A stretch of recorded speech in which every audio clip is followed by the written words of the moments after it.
கலையருவி சமூக ஊடக தொலைக்காட்சி செய்தி சுருக்கம்.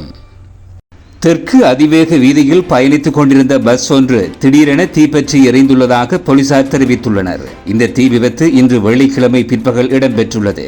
மாத்தறையிலிருந்து கொழும்பு நோக்கி பயணித்துக் கொண்டிருந்த தனியார் பஸ் ஒன்று இவ்வாறு தீப்பற்றி எரிந்துள்ளது. இந்த தீ விபத்தின் போது பஸ்ஸின் சாரதிக்கும் பயணிகளுக்கும் எந்தவித காயங்களும் ஏற்படவில்லை என போலீசார் தெரிவித்துள்ளனர்.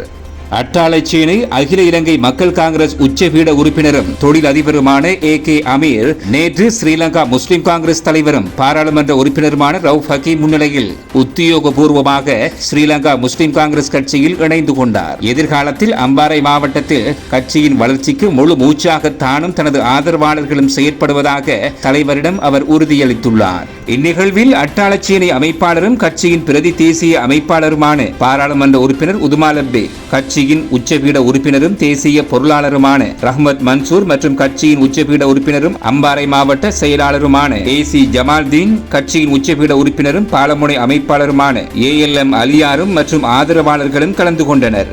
இணை சுகாதார விஞ்ஞான பட்டதாரிகள் ஒன்றியம் அரசு சேவையில் தங்களை இணைத்துக் கொள்ளும் செயல்முறையை மட்டுப்படுத்துவதற்கு எதிர்ப்பு தெரிவித்து சுகாதார அமைச்சு முன்பு நடத்திய போராட்டத்தின் போது இன்று 28ஆம் தேதி கைது செய்யப்பட்ட அனைத்து பல்கலைக்கழக மாணவர் ஒன்றியத்தின் ஒருங்கிணைப்பாளர் உட்பட இருவர் ஏப்ரல் 4ஆம் தேதி வரை விளக்க மறியலில் வைக்கப்பட்டுள்ளனர். மேலும் குறித்த போராட்டத்தில் ஈடுபட்ட 25 பேர் பிணையில் விடுவிக்கப்பட்டுள்ளனர்.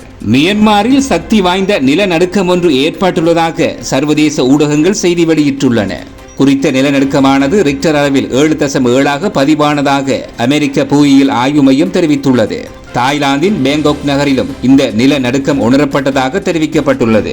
அனுராதபுரம் போதனா வைத்தியசாலை சம்பவத்தின் முக்கிய சந்தேக நபர் அடையாள அணிவகுப்பின் போது சம்பந்தப்பட்ட வைத்தியரால் அடையாளம் காணப்பட்டுள்ளார். அனுராதபுரம் போதனா வைத்தியசாலையில் பெண் வைத்தியர் பாலியல் துஷ்பிரயோகம் செய்யப்பட்ட சம்பவம் தொடர்பான வழக்கு இன்று அனுராதபுரம் நீதவான் நீதிமன்றத்தில் விசாரணைக்கு எடுத்துக் கொள்ளப்பட்டது. இன்றைய நீதிமன்ற விசாரணையில் சந்தேக நபர் அடையாள அணிவகுப்புக்கு உட்படுத்தப்பட்டதுடன் துஷ்பிரயோகத்துக்குள்ளான வைத்தியரும் இன்று நீதிமன்றத்திற்கு வந்து சந்தேக நபரை அடையாளம் காட்டியுள்ளார்.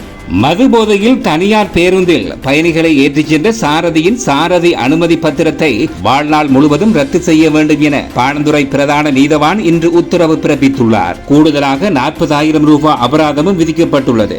வேதநாயகம் எட்வின் நிமெல் என்ற பேருந்து சாரதிக்கு இந்த தண்டனை விதிக்கப்பட்டுள்ளது. தனியார் நிறுவன ஊழியர்கள் குழுவை ஏற்றிக்கொண்டு பாணந்துறையிலிருந்து களுத்துறை நோக்கி பயணித்த பேருந்து பாணந்துறை நல்லுருவ பகுதியில் நிறுத்தப்பட்டு சோதனை செய்யப்பட்ட போது இவ்விடயம் கண்டறியப்பட்டது.